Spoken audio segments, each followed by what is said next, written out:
I will say it is a great school Baruch Hashem to learn today with you. I'm sorry that I'm not there with you in person, but at least in Yahrzeit Hashem we'll get to learn together virtually. So we are picking up, today's daf is Kuf Samech 160, but we are picking up in Yahrzeit Hashem on Kuf Nun Tesma Beis 159b, about 12 lines up from the bottom. Remember again, we began the story yesterday of the property of Bar Sisoy. So the Gemara says, let's just start from the beginning again. A man said to his friend, Nichsei de Bar Sisin mizavnina locha. So Reuven says to Shimon, I'm selling you the property of Bar Sisin. So it's called, I'm selling you the property of Bar Sisin. So what happened? The Gemara says, Bar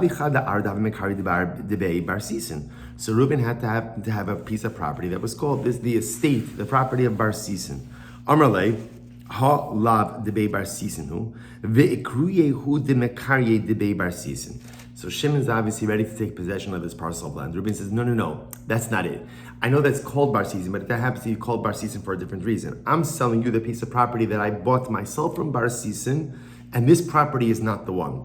So Shimon's claiming the property that's called Bar Sisin is the one that he bought from Reuven. Reuven's claiming that he sold Shimon a different parcel of land that he bought from Bar Sisin. Why is the first parcel of land called Nichsei de Bar Sisin property? That was the name of it. That's the name of the estate. So Rav Nachman, so the Reuven and Shimon come to Rav Nachman, and Rav Nachman said the din is with Shimon. Shimon gets to take the property called Nichsei Bar Sisin. Amar le Rava le Rav Nachman, Dina hachi, hamotzi mechaber lavaraya. Rav said, what are you talking about? What are you talking about? Reuven is one who's muchsak. Reuven is one who has the property. So at the end of the day, if Shimon wants to extract the property from Reuven, the burden of proof is upon Shimon to prove that parcel A was in fact the Nichsei Bar Sisin that they agreed that Reuven would sell to Shimon. But why would you just award it to the purchaser? So the Gemara said, V'rami d'Rava d'Rava, v'Rav Nachman d'Rav Nachman. So we'll say, interestingly enough, the Gemara points out over here that there seems to be a contradiction in positions. That again, so what was that Rav Nachman contradicts himself and Rava contradicts himself. There we go. Here we go. The Gemara says, Dahuda Amrei lechabrei ma bois b'hai beis. The Gemara tells another story. Reuven comes over to Shimon. Reuven says, what are you doing in my house? Amrei minoch zabinta va'achalt shnei chazaka. Shimon says, what are you talking about, Reuven? I bought it from you, and not only that, I've been living here for 3 years. I've been living here for 3 years. You never said a word. So not only did I buy it from you, but I also resided here for the amount of time to establish a chazaka. Remember, it was better chazaka days. So what's the halacha? So Reuven says, listen, first of all, I was living here also the whole time. I was living in one of the inner rooms, and I never said anything. I never objected to you being here because whatever. I felt like I didn't have to, because since I was residing here, therefore you cannot establish a chazaka. So Shimon's claiming that he lived there 3 years uncontested. Reuven's claiming it wasn't uncontested. You're right, I didn't say anything because I didn't have to say anything. The only time I have to make a machaz is if I wasn't there, but I was living in one of the inner rooms. So the Maisa again, the property is not yours. So that's the halacha. So they brought the case once again before Rav Nachman. Amrlei zil bar achilascha. So interestingly enough, in this case, so Rav Nachman said to Shimon, the person who was living there for 3 years, claimed it was his, that he bought it from Reuven. Go ahead and clarify that. Clarify that the burden of proof is upon you, Shimon, to prove that halacha l'maisa, you lived there 3 years uncontested and Reuven wasn't there. In other words, you proved that you bought it and you proved that you used it for 3 years uncontested. Amalei Rav Nachman, do you know how? So Rav said to Rav Nachman, is this the halacha? Amotzi mechabero alav arayo. To which the Gemara says, Kasha de Rava, Kasha de Rav Nachman. So both say, so Rav and Rav Nachman will both go ahead and contradict their previously aforementioned positions. To which the Gemara says, no, the Rava ad Rava lo Kasha. Rava is not a contradiction. How so? Hacha, both say, in the case of the Nichsei Bar Sisin, Mocher Kai B'nechasei. So in the case of the Bar Sisin property one, Shimon was already in possession of the property. Hasam, so therefore again, Rava would say, Amotzi mechavir alav araya. Rava would say Shimon is the one who's in possession, and therefore Reuven is the one who wants to extract. Therefore the burden of proof is upon him. Hasam lokeach kai b'nechasei. I'm sorry, just the opposite. In the case of Bar Sisin, it was the mocher, it was Reuven who was in possession, and therefore Rava says, Shimon, if you want to extract it, Shimon's the purchaser, if you want to claim that this was the Bar Sisin property, the burden of proof is upon you. Hasam lokeach kai b'nechasei. But in the case, ultimately, again, of Reuven and Shimon, where Shimon claimed that Reuven sold it to him, and Shimon lived there 3 years uncontested, and Reuven claims that halach l'maaseh he was there, again, the purchaser, Hassan Lokeach, there, Shimon ultimately, again, was holding on to the property. Shimon was in possession. To Rav Nachman, Rav Nachman Lokashya, Rav Nachman is not contradicting himself. How so? Hacha kevan darmele debei bar sisin umekai debei bar sisin ale didei ramya legaluye delav debei bar sisin he. Nachman will say this. We'll say in the case of the bar sisin case, Reuven says to Shimon, "I'm going to sell you nichse bar sisin." So Reuven has a piece of property that's called nichse bar sisin. Now he's claiming, it's not this property; it's something else. You know what, Reuven? How many pieces of property do you have that are called bar sisin? The burden of proof is upon you. It's upon you, Reuven, to show that this is not the property, because just circumstantially, it would appear you said you were going to sell nichse bar sisin. This is nichse bar sisin. Nothing else to talk about. Nothing else to talk about. Therefore, again, Rav Nachman rules that the burden of proof is upon the seller. However, hacha lo yehei ela dinokit shtara. But again, in the case of where Shimon's claiming that he bought the property from Reuven, and Reuven's claiming that he was there, so Shimon is no stronger than someone ultimately, again, who has a shtar. So what do we say again? When someone has a contested shtar, what do we say? Okay, so go establish your shtar, kiyim shtaros. The burden of proof is upon you to show that the transaction is actually valid. So therefore, it turns out Rav and Rav Nachman are not contradicting each other or not contradicting themselves, but rather, again, two different cases. We'll say, Hadron Alach, Mishames. Mazel Tov, and what a great zechus to begin the new parak on Rosh Chodesh Haba Aleinu L'Tova. So we begin now, Daf Kuf Samech, the 10th parak of Bava Basra, Get Poshet. Get Poshet. Eidav Misocho, Mekushra Eidav Me'achor. So we'll see here, we're going to spend some time talking a little bit about different types of shtaros. Now the Rashbam points out, look at the Rashbam, he says, Shtar Poshet Kein Shalanu, She'enu Tav Mekushla Kaman. The kol shtaros kruyin get. So the Rashbam comes along and he says, we know that we're conditioned when we think about a get, we think about a divorce document or an emancipation document. But in fact, in this particular context, get refers to a document. First, a document. So Rashbam says, the kol shtaros kruyin get. All documents are called the get. The get chov shein bo achrayis v'chein begite. Fine. So therefore, the Mishnah introduces us to this idea that there are two different types of documents. There's what's called a get pashat and a get mukusher. Now we're going to see the differences between them in just a moment. The Rashbam said, the Mishnah says get pashat eidav misocho. So on a regular document, the witnesses sign on the document itself. So there's the writing. Remember again, that every document has really two parts. There's a torah or a tovos and a torah. A tovos is like the boilerplate, same thing in every document. TORAH is the transaction-specific, party-specific piece. So in a regular get push, in a regular document, you have all of the information, and the witness is signed below the information. On a get mukushar, and again, we'll discuss exactly what that means, the witness is signed on the back of the document. Pashat, shekasva misocha. First of all, take a look at the Rashbam for just a moment. So Rashbam says, Mekushar. So a get pashat, I understand. That's just a typical shtar, like we have been used to seeing and learning about all of this time. You have the information, below the information, the signature of the witnesses, and Shalom Al Yisroel. What is his get Mekushar? If you look at the Rashbam, Mekushar Eidav Me'achorav, the Rashbam says, he says, Kosev Shita Umaniach Chelek Keshir, Shita Ksuva, the Kofla Ala Chalak V'tover. So the way a get Mekushar works like this, according to the Rashbam right now, you write a line of text, and then a blank line. A line of text, and then a blank line. And then between every line of text, with that blank line, you make a fold. You make a fold. So, Kosev Shita Umaniach Chalak Keshir Shita Ksuva. So you write one line, then below that line of writing, you leave a line blank. The Kofla Ala Chalak, and you then, you fold the shtar on the blank line, v'tofer, and you tie it up, you sew it up. Again, we'll discuss why you need a shtar like this. Then you write another line, leave another line blank, and you keep on doing this. And on every blank one, you're sewing it up. So we're going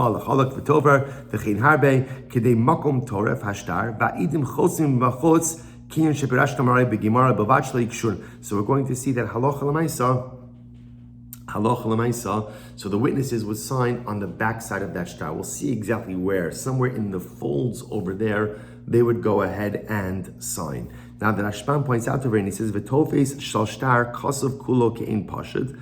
Now,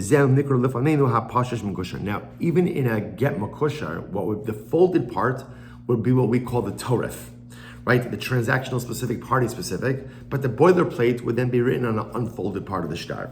Fine. So therefore, again, back to the Mishnah, get pashat eida misoch makusha eida me'achorav. So regular document, the witness is just signed on the front side of the shtar. A get makusha, the witness is signed on the back of the shtar. Pashat shekasva eida me'achorav, makusha shekasva eida misoch shneim psulin. Now, what if you swapped? So if you have a regular get and the witness is signed on the backside, regular document, the witness is signed on the backside, or a get makusha, where the witness is signed on the same side as the writing, psulin. Such a shtar is possible because you're deviating from the way that such a shtar is written. Rabbi Chanina ben Gamliel Omer Mekusher Shekasvu Eida Misocho Kasher B'Bnei Sheachal Asos Pashat. Rabbi Chanina disagrees. Rabbi Chanina ben Gamliel says, no. If you have a get Mekusher and you accidentally went ahead and had the witnesses sign on the front side of the document, the same side as the text, but the erev, the document will be kasher. Why? Because you could always make a Mekusher into a Pashat.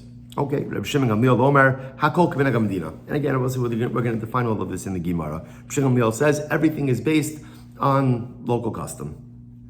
Get Pashat Eid B'Shnayim Mekusher B'Shlosha. A regular document has 2 witnesses. A get Mekusher has a minimum of 3 witnesses. Pashat Shekasu Bo Eid Echad U'Mekusher Shekasu Bo Shnei Eidim. So if you have a regular document and you only use 1 witness, or a get Mekusher and you use 2 witnesses, both of these documents, Shneihen Psulin. Beautiful. So we'll say, let's analyze. Minahani Mili. So first thing I says, one second. Where does this concept of a get Mekusher come from, right? In other words, where have you been my whole life? My whole life, what does the shtar look like? Shtar is writing, tovos Torah, or Torah tovos, whichever one, right? Boilerplate, transactional specific verbiage, and then signatures of witnesses. Now suddenly you're being introduced to this new form of document where a line of writing, blank line of writing, blank line. On every blank line you fold it, you sew it, witnesses are signing on the back. Where does this concept of this type of shtar come from? Says so Amr Bechini, the Amakra, Pasuk says, about the Gemara calls over the pasuk from Yirmiyahu. Sados bakesef yiknu, the kasa basefer vechasom va'id edim. So remember again, just to give you context, Yirmiyahu Hanavi is telling Klal Yisrael they're going to go into Galus, and he tells them that before they go into Galus, purchase fields, purchase real estate, because you remember, so we're going to come back to Eretz Yisrael. Purchase real estate because we're going to come back to Eretz Yisrael. And then ultimately, again, he says to them, and record the transactions in a document. Sados bakesef yiknu v'kasov basefer. So when the pasuk says purchase fields for money, and record the transaction in a document, Amud Beis, Kufs 160b, zeh pashat. So we'll say that refers to what we call a get pashat, just a regular document. V'chasom, now when it has that extra phrase, v'chasom, sign, because we'll say obviously, chasom is obvious. A document is only meaningful if it has signatures. So why does Yirmiyahu have to say, sign it? Sign it must be that there's another type of document that's being alluded to in the pasuk. What's the other type of document? Zeh makusher. This ultimately again refers to a get makusher. Okay, v'ha'ed. And when the pasuk says aid, v'ha'ed, shnaim, that refers to 2 witnesses. And it should be witness, that refers to 2 witnesses. Eidim, then when he uses the plural, shlosha. Ha-ketzad, so how do you know which type of document uses 2, which uses 3? Ha-ketzad, shnaim lapashad, shlosha l'makosher. Pasuk's teaching me that again, so this pasuk is teaching me number 1 about 2 different types of documents, a get pashat and a get makosher. It also teaches me that again, a get pashat uses 2 witnesses and a get makosher uses 3. I don't understand. Well, you could just as easily say that a regular get, there's nothing specific in this drasha. You could just as easily see that a get makosher, a get makosher uses 2 witnesses and a get pashat uses 3. Now the Gemara says, since a get makosher has more folds, it makes sense that there's going to be more signatures. As we're going to see, those folds lend themselves to places for signatures. So since a get makosher has all of these folds, it makes sense that it has more signatures, whereas a get pashat doesn't have these folds and therefore it doesn't get the signatures. So this is the first approach. Rafram disagrees. He says, Mihacha, he has a different approach. Ve'ekach es sefer hamakne, ve'es hachosum, hamitzvah v'achukim ve'es hagoloi. See here again, Gemara is also quoting from the pasuk in Yirmiyahu. So this is Yirmiyahu himself making his own real estate transaction. He's buying his own real estate, and he says, "Ve'ekach es sefer hamakne, I took the document of purchase, es hachosum, that which is signed, hamitzvah v'achukim ve'es hagoloi." So it says, the Gemara, what's going on over here? He says, when I took the document of acquisition, zeh pashat. That refers to just a regular document, what we call a get pashut. Es hachosum, the one that is signed, ze mekusher. This refers to a get mekusher. Ve'es hagalui, the one that is revealed, ze pashut shebe mekusher. This refers to the part of a get mekusher that is pashut. Now, what does that mean? So this goes back to the Rashbam in the Mishnah. Even a get mekusher, it's not totally folded. The top part that has the toref is folded, but the bottom part that has the toe face is left regular. See, even a get mekusher has an element of it that is left pashut. Okay, ha-mitzvah v'achukim. So we'll say, so what does it mean, mitzvah v'achukim? Literally, again, the details and the statutes. Elu dvarim shebein pashut l'mekusher. This refers to the distinctions between a get pashut and a get mekusher.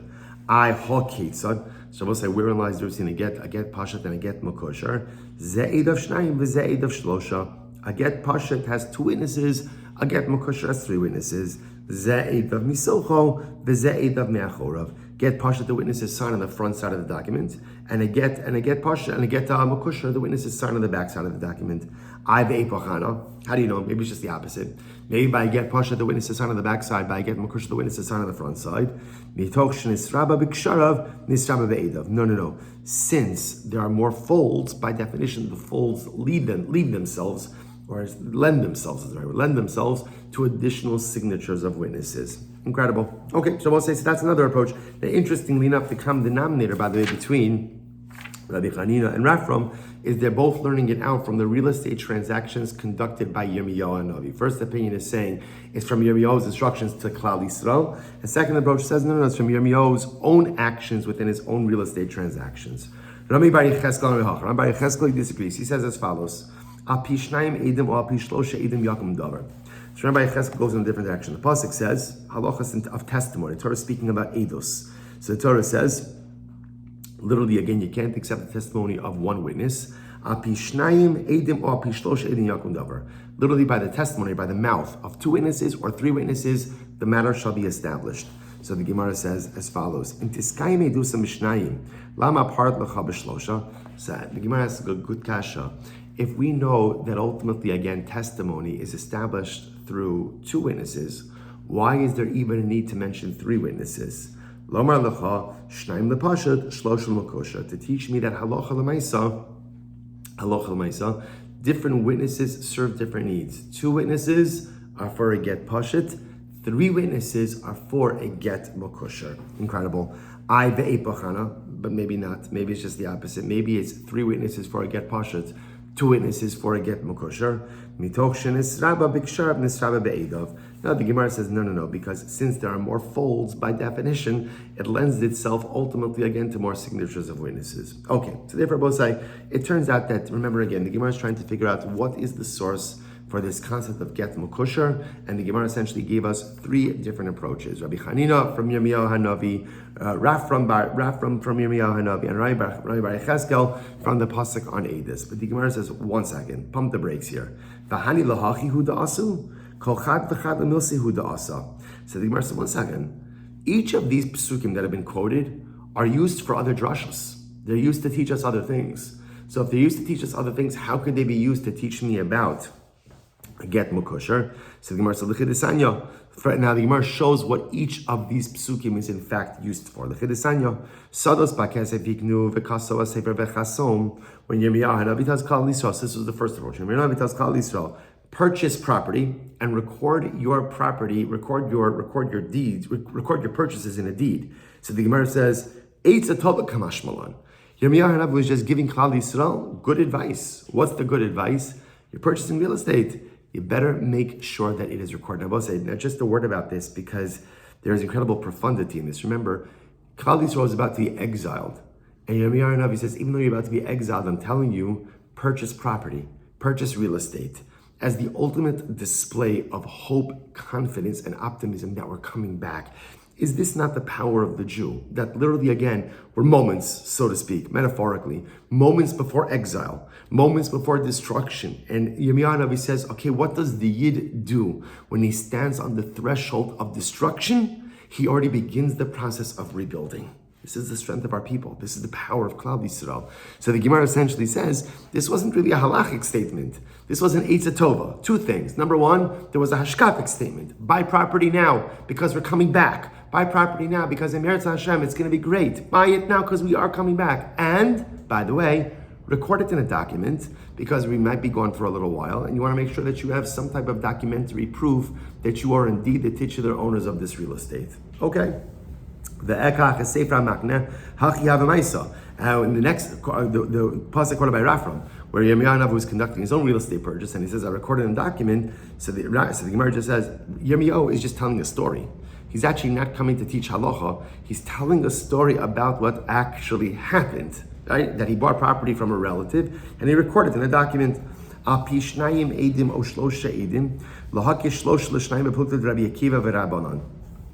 So what about the last source, right? Rabbi Cheskel, who quotes from the pasuk of, based on the testimony of 2 or 3 witnesses, the matter will be upheld. So the Gemara says that pasuk is important for a different reason, based on the machlokas between Rabbi Akiva and the Rabbanan. Now, what is that? Take a look at the Rashbam for just a moment. Rashbam says, from that pasuk is very important. That pasuk, the Gemara darshans the whole idea that the fact that the Torah equates 2 witnesses to 3 witnesses indicates that halacha l'maisa 2 are like 3. So there's a lot of applications of this. Perhaps the most famous application of this is Eido shebatla miktsasa batla kula. If you have 2 witnesses and one of them gets disqualified, obviously the whole testimonial unit falls apart. The same is true if you have 3 witnesses. So what if you have 3 witnesses, and let's say one of the witnesses becomes disqualified? You might be tempted to say, you still have 2 valid witnesses, it should be fine. Kamash malo, no. Eido shebatla miktsasa batla kula. Whenever part of a testimonial unit ultimately again becomes invalidated, the entire testimonial unit becomes invalidated. So that's the hekish. So in other words, I need that pasuk. And again, there are other applications of it also, but the Gemara says I need that pasuk for something else already. So I will say, so here's the problem. We brought 3 different opinions as to what is the source for get makusher. And now effectively what we've just done is we've gone ahead and we've essentially discounted all of them and said, no, they're all used for something else. If, as such, we're left with the glaring question, what is the source for get makusher? To which the Gemara says, Ella makusher midrabanan ukraya smachta ba'alma. Right? The concept of get makusher really is a din dirabanan. It's a rabbinic law. There is no ukraya smachta ba'alma means, in other words, a lot of times Chazal will make a halacha and they'll find a scriptural allusion for their halacha, but it's a d'Rabbanan. So there is no d'oraisa concept of get makusha. Midoraisa, there's one type of get, the get pashit. Get pashit. A get makusha was a rabbinic innovation. Why did the rabbis do it? Why did the rabbis create this type of concept of get makusha? Is incredible. Asra the Kohanim Havu, because there was once a city of Kohanim, a place of Kohanim. V'havu kapti tuvo megarsh l'neshayot. This is absolutely incredible. The Gemara says these Kohanim had a short fuse. Now remember, the Gemara tells us, Chazal tell us that Kohanim ragzoninheim. Kohanim are easy to anger, and they have a short fuse, an intense temper. I'm about to say just about that. Why are Kohanim marked by that? What's the pshat? So first of all, by the way, we already see this, right? We see this again. We're going to see this in a couple of weeks in the Parshios, where Shimon and Levi, after Dinah was abducted and defiled by Shechem, Shimon and Levi go and they wipe out all of the men of Shechem. So remember, Levi, this is Shevet Levi. Levi is the Shevet of Kahuna, Leviah. So that passion is already there. The idea that Kohanim get angry is a derivative of passion, right? What is anger?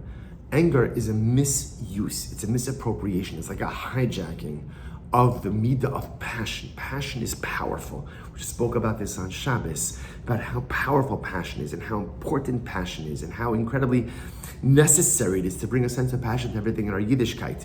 When passion is misdirected, passion easily becomes anger.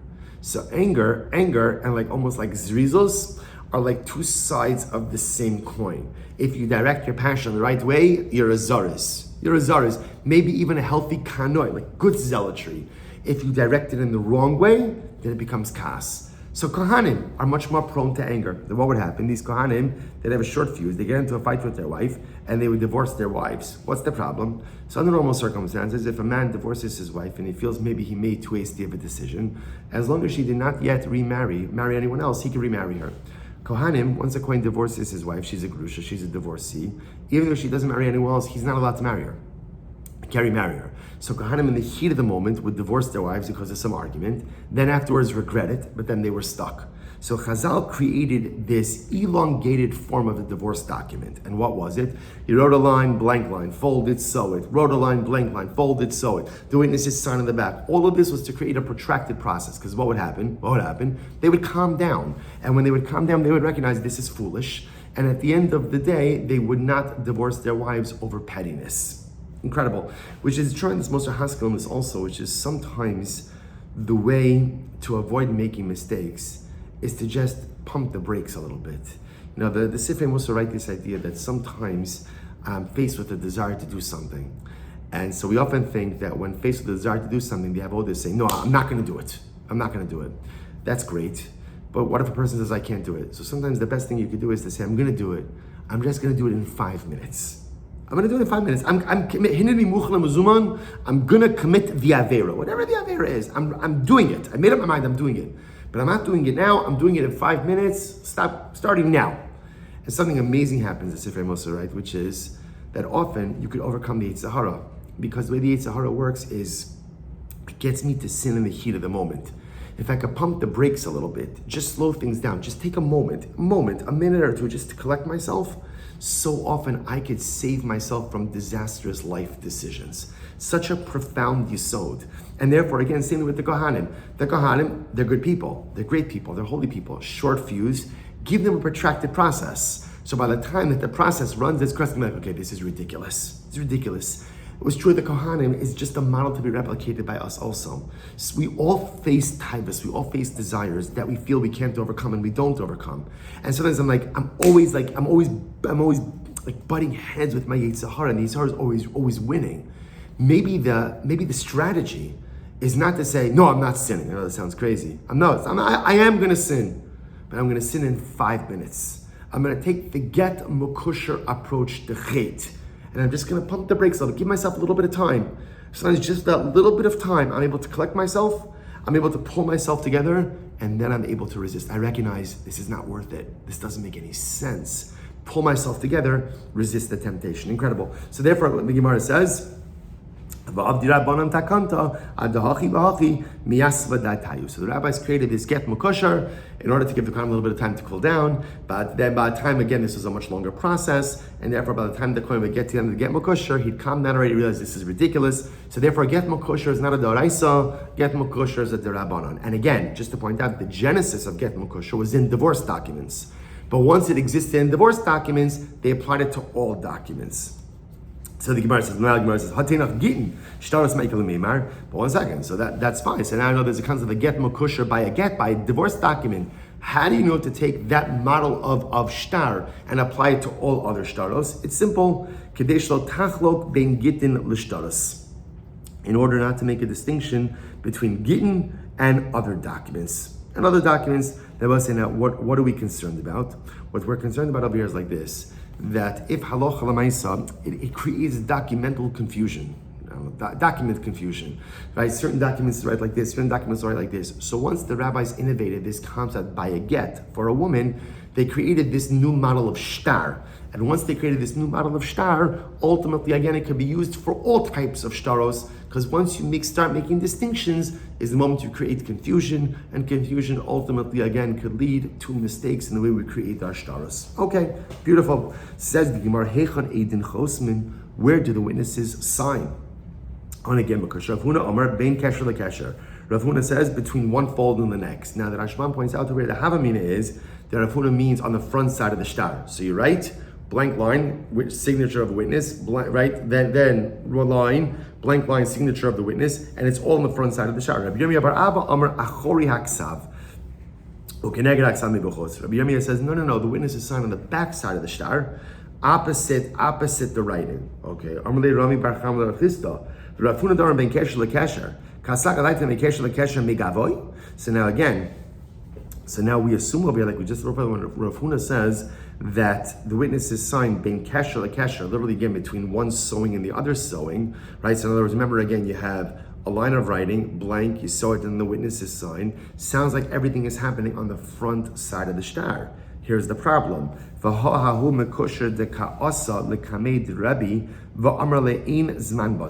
once a get makosher that was presented in front of Rabbi, and Rabbi says, oh, there's no date on the document. Amar le Rabbi Shimon Rabbi, Rabbi, Rabbi, Shema ben Sharav Muvla. Maybe the date is there. It was just maybe written in one of the folds and it was tied up. So just untie it and you could find the date. You could find the date. Palye, they untied the shtar. Bechazye, and they were able to see the date. Then Isa. Now, if it's true that the witnesses are signing on the front side of the shtar with the text that's there, Ein zman bazeh, ve'ein eidim bazeh miboile. Then the Kash, when they saw this document, they should have said, we can't see the date and we also can't see the signatures of the witnesses, right? Because they would have been sewn together. No, no, no.